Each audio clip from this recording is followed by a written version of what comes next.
Hey everybody, welcome back to Champ and Sons and our Team Builder series here in college football 25.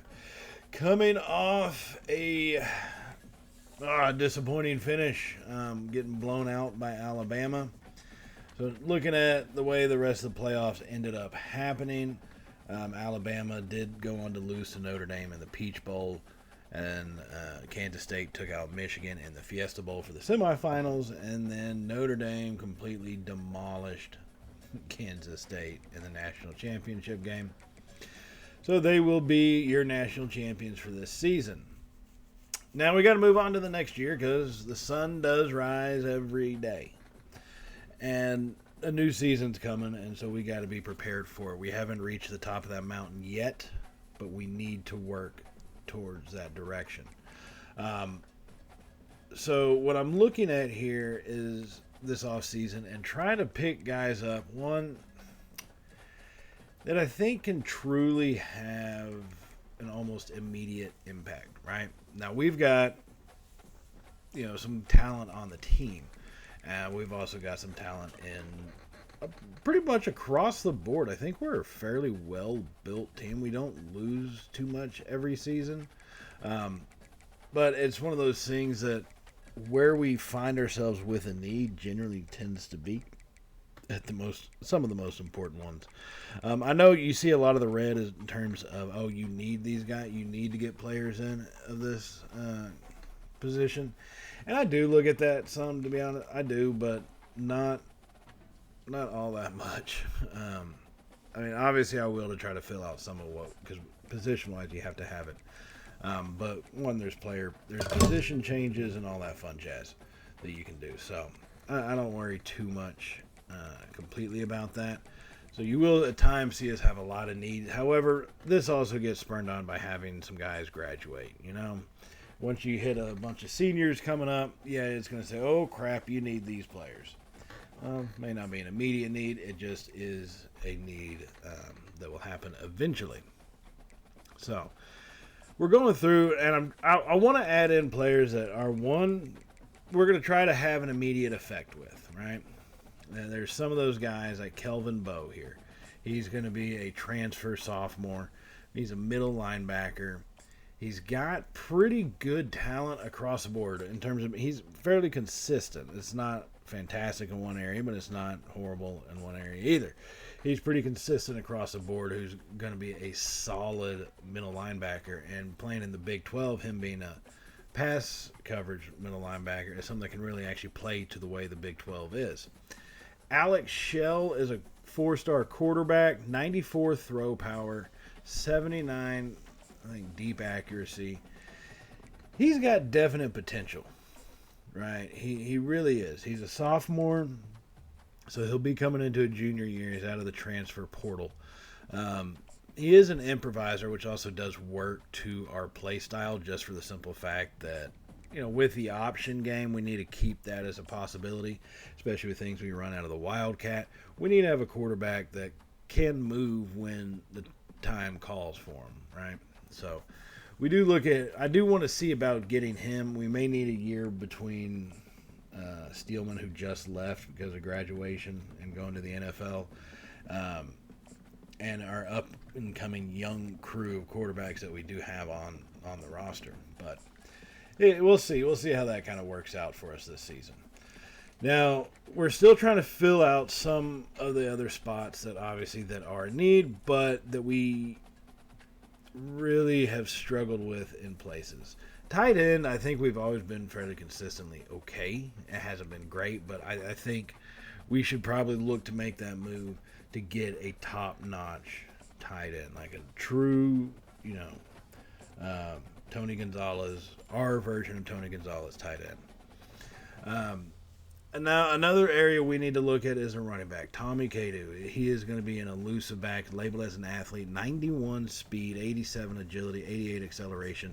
His awareness was pretty low. I think that's why he's a 3-star.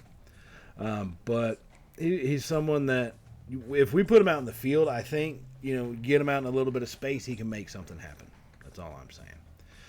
Now, Jermaine Sahara, going to be a run stopper coming up the middle, an athlete. 79 tackles, 65 play recognition. But here's what's good: 75 zone coverage and 86 speed. So it says he's a run stopper, but that zone coverage capability for a linebacker is probably more going to be a pass coverage kind of guy. Um, I think he's got that definite kind of capability. Now that we may put him at defensive end, but I think we definitely need to look at linebacker as well. He could fill in either or.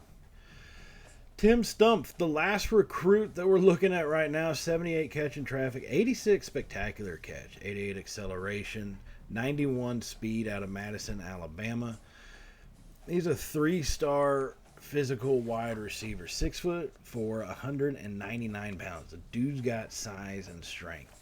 I want to at least recruit him because if we can get him to come to our school, he is probably not a year one kind of difference maker, except maybe around the goal line. He's got pretty decent catching capability. So around the goal line, we may be able to use him early on. But I think it's going to take him about 2 years before we truly see what he will be capable of as an athlete. Now, because I understand we may not get Shell, I want to look at Cesar Pinheiro. He's a field general quarterback out of Kennedy, Texas. 6'1", 230 pounds. Big old kid. 88 throw power. And overall, his stats for accuracy run in the low 70s. So, it's one of those... I don't know if he's going to be the guy, but if I don't get Shell, I think he can put up some competition against the freshmen and kind of give him additional time to rest or to learn. Okay, I'll say this. I would definitely prefer Shell be our guy. Let's just call it as it is. We definitely want Shell to be our guy. So after we go through all that recruiting, we go and take a look at where do we stand now with these guys, right? Nobody's really fully come through and committed yet, but what we have done is we moved up into people's rank, cut down their school choices. They made it to the top 5, and pretty much all of these guys, for the most part, not everyone, but for the most part, get into the top 5, where we can start scheduling visits. We can start, really looking at breaking down what their motivational check marks are, get to the point where, hey, what else do we got to do to make sure we get all 3 of those checkpoints so when the time comes for a hard sell, boom, we can hit them, we can hard sell them. So we got to take a look at that. But I also can't just rest on our laurels with guys that we have waiting. We need to continue to look to try to add someone. Austin Lang is really just a depth kind of guy. He's the 12th in his position, which at defensive end is not bad, being the 12th ranked dude. But he's only a 2-star. His stats kind of show it. And so it's one of those guys to kind of watch out for. Same thing with Martin DeMarco, another 2-star. 73 power moves and 84 strength is good with 75 tackle. Excuse me. 72 hit power. But he's a 2-star transfer. Now, he's not a gym or anything, which I think they kind of missed out. A 2-star with those stats probably should be a gym. But we'll see if we can't snag him. And Alex Shell does actually commit to our school. So does the tight end, Serwanga. He's going to come on over to us. So we're starting to get some of these guys to sign up. Bo still hasn't yet. But, man, we are in that top 3. Come on, Bo. Let's finish off this recruiting segment. Now, he's in the top 3. We're coming down to the nitty-gritty. I need to do a hard sell. I only know 2 of those checks, okay? But I know what his deal breaker thing is. So if I know what his deal breaker is, if that's not checked, then I know what I can go with. However, what I have to look at for the hard sell is, since I don't have the third one, and I don't have another week probably, is I need to see what marks with those 2 current checks, right? How many of them mark off with those 2 current checks where there's another non-marked spot, right? So it doesn't fall on a red one, so that's where we go conference spotlight. That last little point was not checked, but it also wasn't X'd out, and based on the way this game operates with recruiting, that's going to be a check mark, I promise y'all. Tommy Cadu, we are first on his board, just above Washington, coming out of Salt Lake City, Utah. That would actually be kind of impressive for us in South Texas to pull him. we get him scheduled for a visit just to see. And this is where, I question the true effect of visits. Like, what's the true effect they actually have on these recruits? I don't think I've ever seen anybody explain, well, what happens if you don't schedule stuff with somebody and so forth like that. So EA may want to look at that when it comes to their recruiting engine. And players with how interest is gained, but interest should also be lost at the same kind of rate and so forth. But right now it's not like that, so let's just try to keep pushing it to the limit as we can with what we're able to do in terms of recruiting. Austin Lang, we saw him last time. He's already down to his top 5, so we do get a visit scheduled for him. Same thing with Martin DeMarco. Not in week 3. We've got to push him back to week 4 because you can only do 4 visits a week. That's ridiculous. I should be able to do a lot more than 4 visits if I want to. I should be able to hammer all of my recruits in at that time, but they won't let me. However, it wasn't enough to stop us from getting Bo. Bo commits. Lane commits. We're getting everybody. DeMarco commits. All the guys are coming to our school. We're going to have a hell of a squad this next season. Only a few guys remain. Only a few holdouts. Ty Foster, kicker. I am going to get a visit scheduled for him just because why the hell not? 60 out of 60. Top 5. I've told you this. I normally don't do hard sell, but at some point I'm probably going to have to change my own theory on that. I just feel like I'm going to have to. Jermaine Sahara, we are in the top 3. We're first in his interest. I hadn't done the hard sell previously, so I'm going to go ahead and take care of that problem right now. Best part is we get total 75 points with him. Friends and family is 25. Hard sell is 40. So we'll continue to do the sliding into his DMs for the 10 additional and fill out the full 75 that's available for him. Football influencer was the marks for him. I mean, as you can see, those are his motivations, so we kind of have to bend and yield to that one. Now, Pinheiro, the other quarterback we looked at getting, we are also in the top 3 for him. And in reality, if I can get 2 quarterbacks, these 2 guys, great. Have one back up the other or just have one to keep some depth on the thing. Keep a practice squad kind of guy, you know what I mean? But, hey, the kid gets to go to college, so can't stress too much about that, right? So we got these last 4 guys coming up. And that's 29 out of 35. We've got a pretty good group of athletes right now, and a fairly decent mix between the 5-star and 4-star, 3, and even getting some 2-stars like DeMarco and Lang. We really kind of did hit up across the board to get a solid recruiting class. Now, one more 2-star, Connor Tamer. 90 change of direction for a 2-star corner. The kid, he's got a little bit higher agility. Speed, I wish was better, but coverage-wise, he's going to struggle. He's definitely a special teamer. That's going to give us 30 recruits, and, if we can hammer them all, great. If we can't, okay, that would suck, but I think we should be able to get them. Now, Sahara does finally commit over to us. Pinheiro commits. K-Dude commits. Connor Tamer. We're getting everybody. Did we get our kicker? They didn't say he committed. Where's our damn kicker at? Foster, yeah, you committed. Why didn't you make a spectacle of it? Ty Foster. Okay. All right. Cool, calm, collected kicker. But what does that lead to? The number 1 recruiting class in the nation. 6 5-star recruits. 14 4-star, 7 3-star, and 3 2-star. A real good mix of quality players, right? A good group that, we'll be able to say, okay, we can redshirt a good chunk of these. And others that we are going to have an automatic impact for, I think we can do that as well. So the next step in this process is, what is our next season going to look like? We just got through season number 5. We haven't won a national title yet. We've made it to a semifinal, but we haven't gotten beyond that. We haven't even made it to the national championship game and lost that one yet. So it's one of these questions I ask about our schedule. Like maybe we are keeping stuff too far open, right? Maybe we're not challenging ourselves enough to where we can really figure out how the best way this football team plays. So I do go to the schedule to kind of look at that. Now, one good thing about how we operate here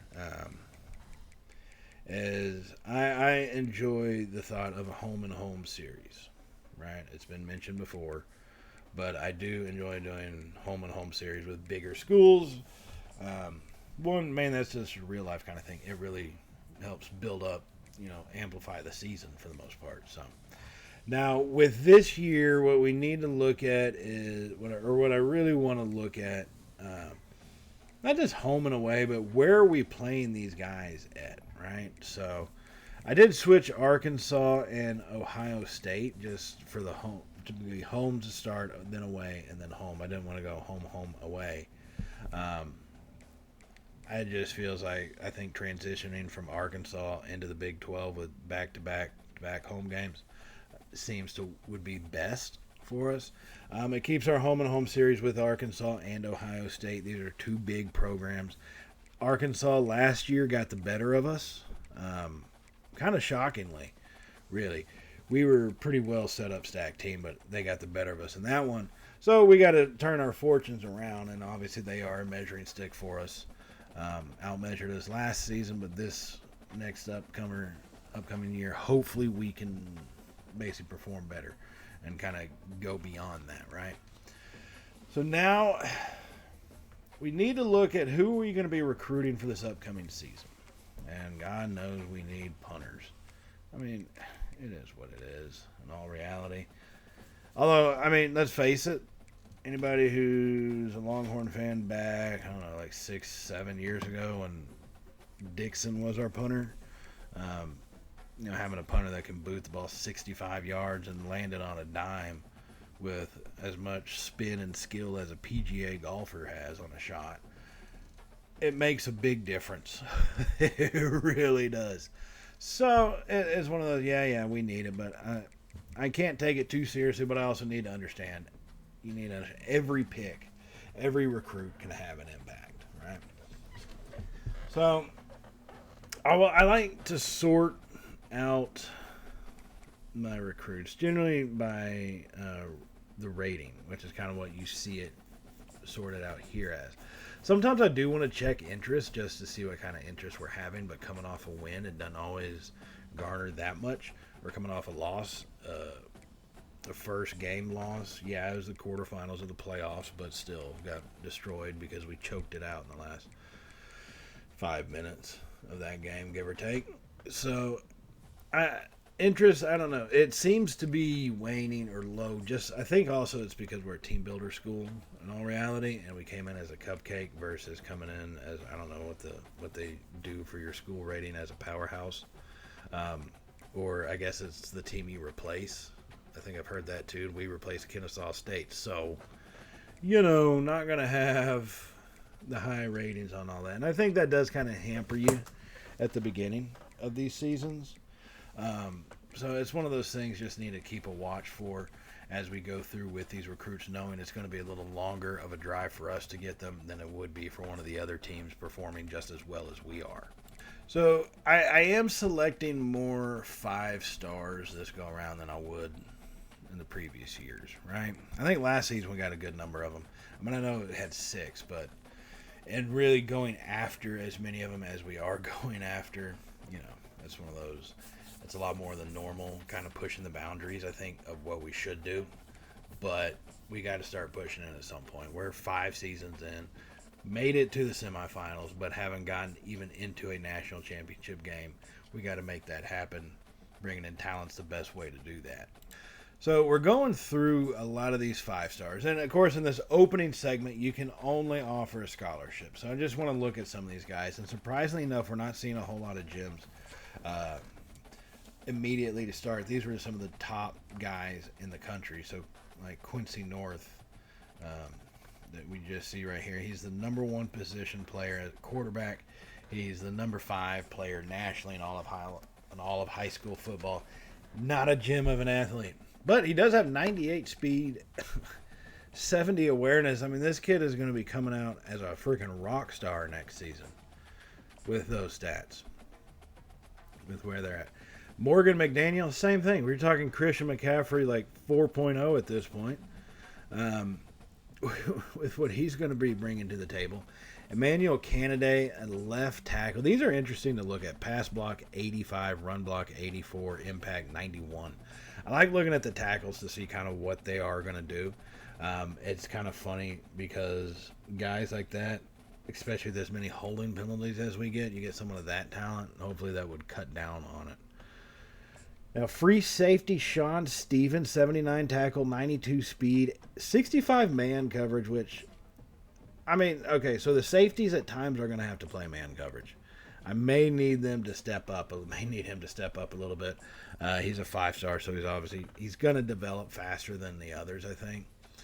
So we are obviously going to continue to recruit him. DeAndre Lampman, linebacker, right outside linebacker out of Iowa, 6'1", 233 pounds. We do get him a scholarship offered. Bradley Witten coming out of Georgia, 6'6", 340. 93 strength, 88 tackle, 80 play recognition, 77 block shedding, a gem of an athlete with an 83 pursuit and 89 hit power.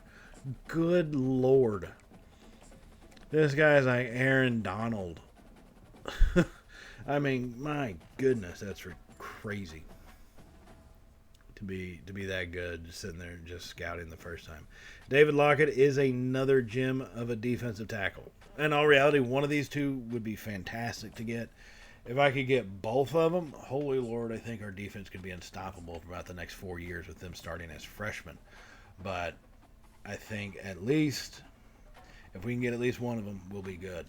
Devontae Alba is going to be a power rushing outside linebacker, and he's obviously going to fit pretty well in with what we do defensively. Dean Elling, same kind of guy, another power rusher, 83 on the power moves, 90 in acceleration, 74 play recognition.